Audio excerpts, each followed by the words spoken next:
High student, আজকে আমি তোমাদেরকে দেখাবো কিভাবে খুব সহজে ক্রমিক যুগ্ম সংখ্যার যোগফল করায়।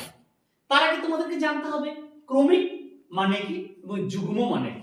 তা দেখো, ক্রমিক মানে হচ্ছে পরপর আর যুগ্ম মানে হচ্ছে জোড় সংখ্যা। তা প্রথমে তোমাদেরকে বলেছি আমি কি ক্রমিক যুগ্ম সংখ্যার যোগফল ইজিলি ভাবে কিভাবে করা যায় তার একটা সহজ পদ্ধতি আমি তোমাদেরকে দেখাচ্ছি। প্রথমে দেখো 2 প্লাস 4 প্লাস 6, তাহলে কত হবে? তো তোমরা যদি এভাবে যোগ করো 2 2 4 6, 6 এর সাথে 6 12, তো সময় লেগে যাবে, কিন্তু তোমাদের হাতে সময় খুব কম। তাহলে প্রথমে তুমি কি করবে? গুনবে 1 2 3, তা 3 লিখলে 3 এর পরের সংখ্যা কত?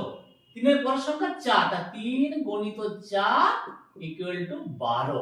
তো বুঝতে পারলে প্রথমে দেখবে কতগুলো সংখ্যা আছে 1 2 3, এবার যতগুলো সংখ্যা 3 হলো 3 এর পরের সংখ্যাটা দিয়ে গুণ করবে, তাহলে অ্যানসার বেরিয়ে যাবে।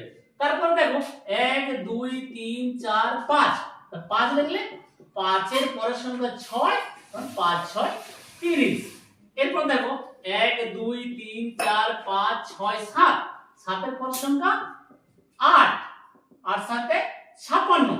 এরপর দেখো 1 2 3 4 5 6 7 8 9, 9 এর পরের সংখ্যা 10, তা 9 10 90। এরপর দেখো 1 2 3 4 5 6 7 8 9 10 11, 11 এর পরের সংখ্যা 12, তাহলে 11 মানে গুণ করলে 132। কিন্তু এটা যদি তোমরা হাতে গুনে বা পেতে যোগ করতে অনেক তোমাদের সময় লাগবে, তার জন্য খুব সহজে ক্রমিক যুগ্ম সংখ্যার যোগফল কিভাবে করা যায় তার একটা সহজ পদ্ধতি আমি তোমাদের সামনে তুলে ধরলাম।